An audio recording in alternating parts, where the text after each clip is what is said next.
Hello everyone, मैं हूँ आशिका सिन्हा और स्वागत है आपका स्कूल शिक्षा के इस ऑनलाइन लर्निंग प्लेटफॉर्म में। आज की इस वीडियो में हम लोग देखने वाले हैं जितने भी इम्पोर्टेंट वन लाइनर्स है इंडियन ज्योग्राफी के, उसके बारे में हम लोग यहाँ पे बात करने वाले हैं। ठीक है, तो एक क्विक जो रिविजन होता है इंडियन ज्योग्राफी से, जितने भी आपके क्वेश्चन बन सकते हैं, जिनसे आपके सबसे ज्यादा क्वेश्चन बनने के चांसेस हैं, उनके बारे में हम लोग यहाँ पे पढ़ने वाले हैं। ठीक है, तो जल्दी जल्दी हर एक चैप्टर को हम लोग कवर करेंगे जितने भी इंडियन ज्योग्राफी में आते हैं। ज्योग्राफी में ऐसे दो पार्ट्स में हम लोग पढ़ते हैं कि इंडियन लेवल पे इंडियन ज्योग्राफी और पूरे एक वर्ल्ड की ज्योग्राफी होती है, तो उसको हम लोग बाद में देखने वाले हैं, पहले हम लोग इसको कवर करेंगे। तो बिना टाइम वेस्ट किए चलिए अपना जो लेक्चर है उसको स्टार्ट करते हैं। सबसे पहले आते हैं जो अलग अलग चैप्टर्स में, सबसे पहला चैप्टर है that is basics of India. ठीक है, तो जितना भी इंडिया के बेसिक क्वेश्चंस बनते हैं, जो फैक्चुअल डेटा होता है, उसको पहले समझते हैं। जैसे India lies in the northern hemisphere, अगर लोकेशन की बात की जाए तो इक्वेटर जैसे हमारे अर्थ को दो पार्ट्स में डिवाइड करता है, तो अर्थ कौन से पार्ट में आता है? नदर्न हेमिस्फीयर में। ठीक है, तो ऐसे हम लोग देख सकते हैं कि एक वेस्टर्न और ईस्टर्न भी होता है ना, वेस्टर्न और ईस्टर्न हेमिस्फीयर भी होता है, तो उसमें अगर बात करें इंडिया की तो वो ईस्टर्न हेमिस्फीयर में आता है। ठीक है, इस चीज को ध्यान रखिएगा। फिर अगर इसके लैटिट्यूड्स की बात करें, है ना, लैटिट्यूड्स जैसे इसके ये नॉर्थ में आता है तो एन लगा है, और इधर ईस्ट में आता है तो ई लगा है, तो ये डेटा याद रख लीजिएगा। 8 डिग्री 4 मिनट नॉर्थ से लेके 37 डिग्री 6 मिनट नॉर्थ के बीच में क्या आता है? इंडिया आता है। फिर अगर इसके लॉन्गिट्यूड्स की बात करें तो 68 डिग्री 7 मिनट से लेके 97 डिग्री 25 मिनट ईस्ट के बीच में आता है। बात करें अलग अलग लैटिट्यूड्स की, तो इक्वेटर जैसे अफ्रीका से पास होता है, तो एक हमारा ट्रॉपिक ऑफ कैंसर भी है जो 23.5 डिग्री नॉर्थ पे लोकेटेड है अर्थ पे, तो वो हमारे इंडिया को हाफ में डिवाइड करता है। ठीक है, इक्वल पार्ट्स में डिवाइड करता है, हम लोग कह सकते हैं। तो वो इसका आप देख सकते हैं लैटिट्यूड्स, और ये 8 स्टेट से गुजरता है। स्टेट्स के नाम जो है वो कमेंट सेक्शन में जरूर बताइएगा। फिर आते हैं the Indian Ocean is to the south. अगर हम लोग बात करें नीचे साइड पे, ऊपर तो हम लोग देखते हैं अलग अलग कंट्रीज है, नेबर्स की बात करेंगे कौन कौन से नेबर्स है। साउथ में बात करें तो आप देखोगे सबसे नीचे में हमारा इंडियन ओशन है, वेस्टर्न साइड में आप देखोगे अरेबियन सी है, और ईस्टर्न साइड पे क्या है? बे ऑफ बंगाल है, ये आप देख सकते हो। साइज की बात करें तो इंडिया का साइज क्या है? 3.28 मिलियन स्क्वायर किलोमीटर, इसको याद रखिएगा। और हमारी ये 7th लार्जेस्ट कंट्री है ना, फर्स्ट पे कौन है? रशिया है, ये भी आपको पता होना चाहिए। और साथ साथ इसकी जो बाउंड्री है वो कितनी बड़ी है? 15,200 किलोमीटर, और इसकी coast line including the islands, ठीक है, आइलैंड्स को भी मिला दे तो इसकी जो तट रेखा है वो कितनी बड़ी है? तो 7,516 किलोमीटर। इस चीज को ध्यान रखिएगा। आगे चलते हैं इसके नेबर्स के बारे में, तो आप देखते हो हमारे ढेर सारे नेबर्स है। लैंड नेबर्स की बात करें तो वो कौन है? पाकिस्तान हो गया, नेपाल, भूटान, है ना, म्यांमार, और भी बहुत सारे, जैसे आप देख सकते हो चाइना है, बांग्लादेश है। और ऐसे सी की बात करें जो हम लोग से डायरेक्टली कनेक्टेड नहीं है, लेकिन हम लोग ये पड़ोसी है। जैसे होता है ना कि एक होते हैं हमारे घर जो घर सटे हुए, और एक होता है कि बीच में खाली जमीन है फिर उनका घर है, तो वो भी तो हमारे पड़ोसी हुए। तो उस हिसाब से श्रीलंका है जो हमसे सेपरेटेड है पाल्क स्ट्रेट से, ठीक है, तो बीच में जो वाटर बॉडी आती है उसको पाल्क स्ट्रेट का नाम दिया गया है। और दूसरा आता है मालदीव, जो हमसे थोड़ी सी दूरी पे है लेकिन है वो इंडियन ओशन में ही। ठीक है, इस चीज को ध्यान रखिएगा। आगे चलते हैं। आगे आता है कि कौन कौन सी लाइंस ये हिस्टोरिकल रेफरेंस दिखाती हैं, तो कौन कौन सी लाइंस हमारी कौन कौन सी कंट्री को डिवाइड करती है। जैसे अगर मैं बताऊं रेड क्लिफ लाइन, तो ये इंडिया और पाकिस्तान के बीच में खींची गई थी। ठीक है, रेड क्लिफ लाइन। एक और लाइन होती है that is LOC, line of control, जो पाकिस्तान, ठीक है, पाकिस्तान और आज के टाइम पे अफगानिस्तान के बीच की एक मिनट, सॉरी, LOC किसकी आती है? इंडिया और पाकिस्तान के बीच में POK की। ठीक है, इसके बारे में बात करेंगे। मैं अभी किसके बारे में बताई थी? ड्यूरेंट लाइन के बारे में। इसके बारे में, ड्यूरेंट लाइन के बारे में, जो पहले ब्रिटिश इंडिया और अफगानिस्तान के बीच की लाइन थी, और अब पाकिस्तान और अफगानिस्तान के बीच की लाइन है, क्योंकि उस समय पाकिस्तान था ही नहीं, है ना। और ये जो LOC है वो इंडिया और POK के बीच की, मतलब हमारे पास तो कश्मीर है, उन्होंने भी हथियाया था 1947 में कश्मीर, तो वो जो कश्मीर है पाकिस्तान ऑक्यूपाइड कश्मीर, उसके और इंडिया के बीच की लाइन है दैट इज LOC। ठीक है, और मैकमोहन लाइन किसके बीच की लाइन है? इंडिया और चाइना की। इसको ध्यान रखिएगा। आगे चलते हैं बिना देर किए हुए। स्टेट्स एंड कैपिटल आपको याद होने चाहिए, तो वो तो लिस्ट आपको मिल जाएगी। ठीक है, तो स्टेट एंड कैपिटल आपको याद होने चाहिए, यूनियन टेरिटरीज के कैपिटल याद होने चाहिए, तो जैसे यहाँ एग्जाम्पल में आपको दिया हुआ है। आगे बात करते हैं कोस्टल, मतलब जो हमारे समुद्र के पास कौन से स्टेट है। अगर ईस्टर्न कोस्ट लाइन की बात करें तो कौन कौन से? तमिलनाडु है, फिर आंध्र प्रदेश है, उड़ीसा है, एंड वेस्ट बंगाल है। और वेस्टर्न साइड की बात करें तो गुजरात है, महाराष्ट्र है, गोवा है, कर्नाटका है, एंड केरला है। तो आपसे इससे क्वेश्चन पूछ लिए जाते हैं, इसको ध्यान रखिएगा। इसको यहाँ से समझिएगा। आगे आते हैं बॉर्डर लाइन, जो हमने ऑलरेडी बात कर ली है, तो इसकी आप पढ़ सकते हैं, इसको याद कर सकते हैं। अब आते हैं हमारे सेकंड चैप्टर पे, that is physical features of India. तो फिजिकल फीचर्स पढ़ सकते हैं किसी भी देश के, कि वहां पे किस टाइप का लैंड फॉर्म है, क्या है, किस टाइप का लैंड फॉर्म है, तो वहां माउंटेन्स है, हिल्स है, क्या है। तो इंडिया की बात करें तो इंडिया ऑल इन वन है, यहाँ सभी आप सब कुछ आपको मिल जाएगा, यहाँ प्लेट्यू मिल जाएगा, प्लेन्स मिल जाएगा, माउंटेन्स मिल जाएगा, है ना, कोस्टल एरिया में कोस्टल एरियाज मिल जाएंगे, आइलैंड्स मिल जाएंगे, तो हर एक चीज है। तो यहाँ समझते हैं कि लैंड डिस्ट्रीब्यूशन कितना है, मतलब कितना परसेंट क्या क्या है इंडिया में। तो सबसे ज्यादा की बात करें तो हमारे पास प्लेन्स है 43.2%, तो प्लेट्यूज है, हिल्स है, माउंटेन्स है, ठीक है। हिल्स में आप सिंपल समझ सकते हो, प्लेट्यूज में भी हिल्स होते हैं, लेकिन जो छोटे छोटे पहाड़ है, मतलब प्लेट्यूज में आप देखोगे छोटे छोटे पहाड़ आपको देखने को मिलते हैं, तो उस पर भी हम लोग बात करेंगे। पहला आता है फिजिकल डिविजन, जिसमें हम लोग पढ़ते हैं हिमालयस के बारे में।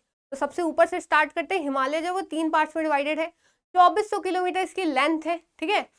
100 से या फिर 150 से आप कह सकते हो, अगर हिमालय की बात करें तो 150 से 400 किलोमीटर के बीच में जो है चौड़ाई है हिमालय की। तो हम लोग हिमालय को देखने वाले, ठीक है। इसके 3 पैरेलल रेंज है, जैसे हिमाद्री, हिमाचल और शिवालिक। हिमाद्री जो वो सबसे ऊंचाई वाली लेयर है, ठीक है, उसमें हम लोग देखते हैं ग्लेशियर वगैरह, जैसे गंगोत्री, यमुनोत्री, ये सब मिलते हैं। फिर बात करते हैं दूसरे रेंज की, डेट इज हिमाचल। तो वहां पे वो सारे स्टेट्स आते हैं जहाँ पे आप हिल स्टेशन देखते हैं, जैसे मनाली, नैनीताल, है ना, ये सब उसमें आते हैं। शिवालिक की बात करें तो वो नीचे का एरिया हो जाता है जहाँ पे लोग रहना शुरू कर देते हैं।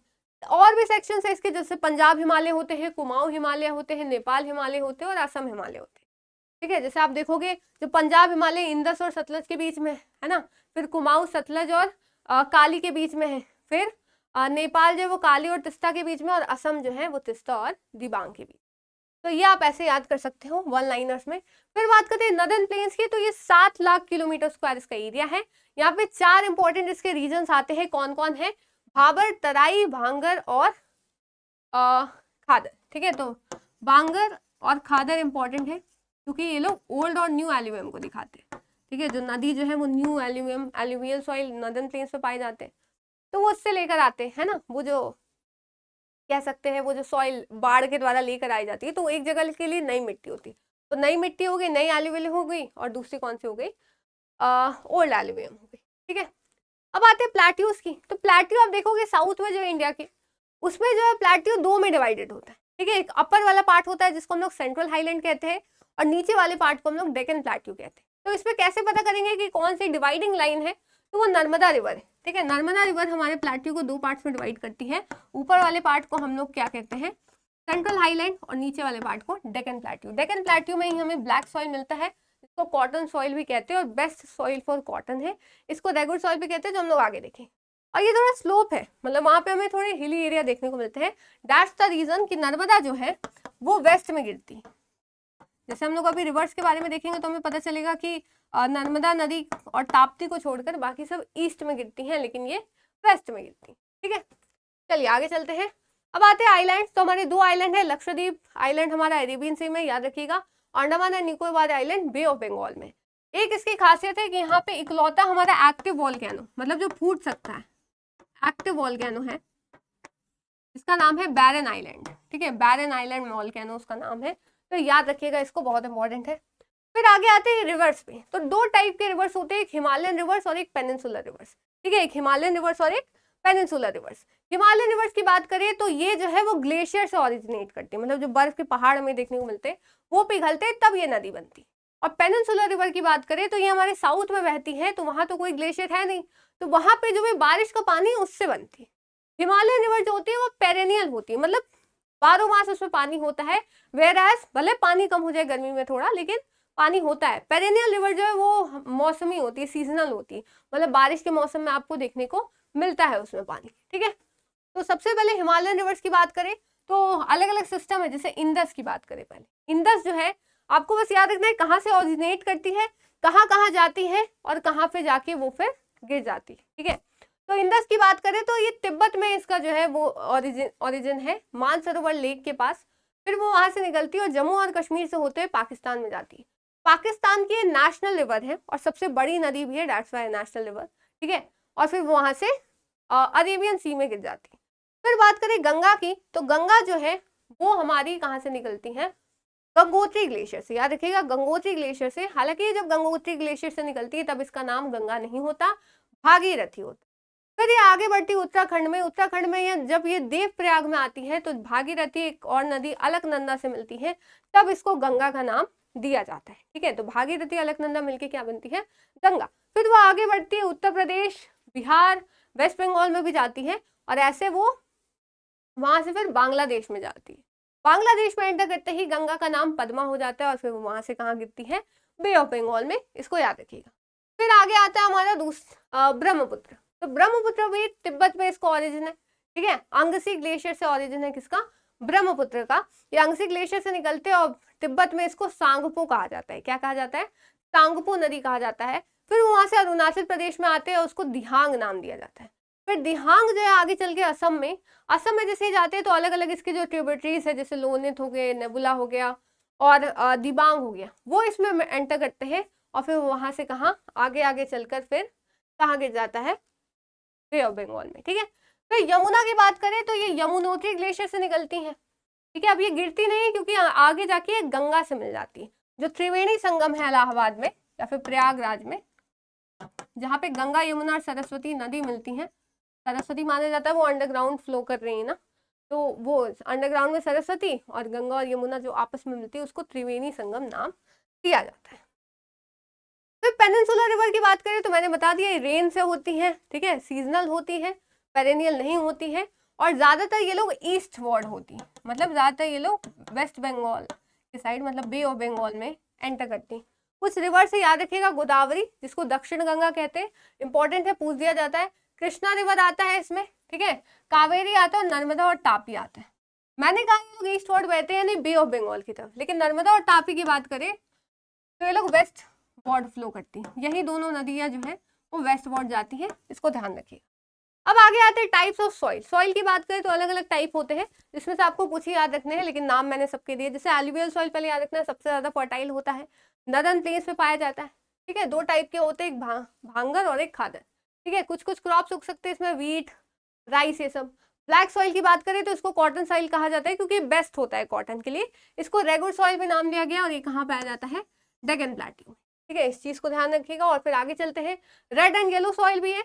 ये रेड कलर का होता है क्योंकि इसमें आयरन ऑक्साइड होता है, और ये मिलेट्स के लिए बहुत ज्यादा रिच है, मतलब कहीं जो है इसमें बाजरे ये सब उग सकते हैं। डेजर्ट सॉइल की बात करें तो ऑफकोर्स ये सैंडी सॉइल होगा, उतनी ज्यादा फर्टिलिटी नहीं होगी इसमें, इसको ट्रीट किया जाएगा तभी इसमें आप कुछ उगा सकते हो। और ऑफकोर्स ये वेस्टर्न राजस्थान यानी जो डेजर्ट पार्ट है राजस्थान का, वहां पाया जाता है। लैटराइट सॉइल की बात करें तो ये इससे ईंटें बनती है, जो ब्रिक्स होती है ना, इसीलिए लेटर का मतलब लैटिन शब्द में ब्रिक होता है, इसीलिए ब्रिक इससे बनती है, तो इसीलिए इसका नाम लैटराइट सॉइल है।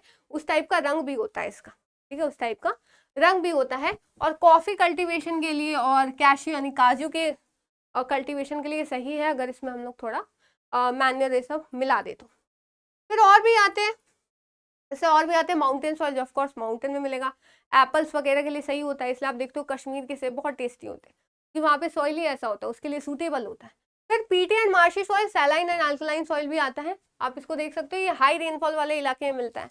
ठीक है, जहाँ दलदल टाइप के सॉइल होते हैं ना वो। फिर अल्कलाइन सॉइल जो है वो हाई सॉइल कंटेंट होता है, तो सैलाइन सॉइल भी हम लोग इसको कह सकते हैं। ठीक है, तो ये जो है आपके कुछ सॉइल थे। अब जो है जितने भी आपके टॉपिक्स है ना, उसमें जितने से भी क्वेश्चन पूछे जा सकते थे वो सब हमने यहाँ पे देख लिए। चलिए अब क्वेश्चन कर लेते हैं, और कुछ का आंसर आप कमेंट सेक्शन में बताइएगा। एक दो क्वेश्चन हम लोग करते हैं, जैसे which line separates India and Pakistan. India और पाकिस्तान को इस तरह के ही क्वेश्चन पूछे जाएंगे। ठीक है, कौन सी लाइन सेपरेट करती है, is it Durand line, McMahon line, Radcliffe line या फिर पार्क स्ट्रीट। आपका आंसर क्या हो जाएगा यहाँ पे, रेडक्लिफ लाइन। ठीक है, Radcliffe line. Durand line Pakistan और अफगानिस्तान को करंट टाइम पे सेपरेट करती है। मैकमोहन लाइन इंडिया और चाइना को करती है। और पार्क स्ट्रीट, हालांकि ये कोई लाइन नहीं, वाटर बॉडी है, लेकिन इसको इंडिया और श्रीलंका को सेपरेट करती है।